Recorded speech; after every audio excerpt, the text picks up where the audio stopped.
So I'm sure a lot of the people in this room right now aren't following the negotiations, which imply that you're from a civil society organisation. Who here has a blog or has ever written a press release in their life before? So I feel like that's most people. And people are constantly writing blogs because of its ease and access. People are constantly writing PR, press releases and things like that because you want to get into the traditional media.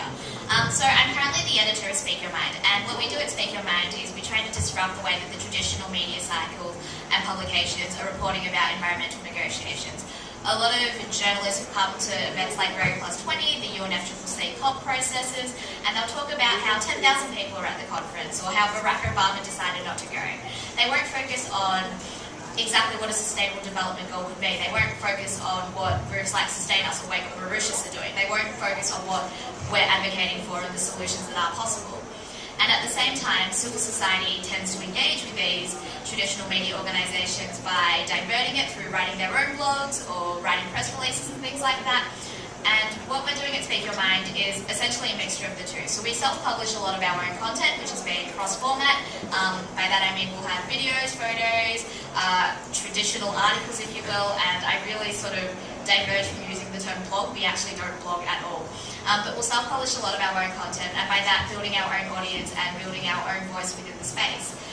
And at the same time, how we try to disrupt the actual media cycle is by one, never sending a press release, and actually really just pitching and forming partnerships with lots of different publications, whether that be traditional places. So we recently just partnered with Reuters Humanitarian Network to places like the Guardian Sustainable Business Network, the Huffington Post in the UK, America and Canada, in terms of traditional publications, but we'll also partner with really non-traditional audiences that people wouldn't think to sort of go to read about sustainable development or climate change, such as Triple Pundit, which is solely focused on business, or last year I wrote for a hip-hop magazine in Africa, which is not what you would think of when you think about the environment traditionally. And what we do when we get into these various publications is we're infiltrating the way that they communicate about these issues. Everyone on the Speak Your Mind team is either a young person or someone who's passionately involved with the issues of climate change and sustainable development. And by default, that means that they come to the team and the media world from a completely different perspective. They're not taught to be journalists in the traditional ways, so they don't have to ever say, oh, climate change might not exist because there's 2% of the population that don't believe it and we're going to give it 50% coverage. Instead, people like Karuna, for example, can write about previous business experiences that she's had in Mauritius or previous youth engagement things that she's done, and infiltrating how that message fits into the future that not only she wants, but a whole other community wants as well, and fitting that into the traditional media cycle, which often doesn't focus on that. So I mentioned that we often combine people who don't have that journalistic experience and people who are more passionate about the projects that they're currently running. And the reason why we do that is some of the people on the Speak Your Mind team might be journalists in training, so they're studying media communications or PR and things like that. And one of the things that we try to do with those people is making sure that they're learning about the importance of the actual social values of what they're reporting on when they go to future events, whether it be related to climate change or sustainable development directly in the future.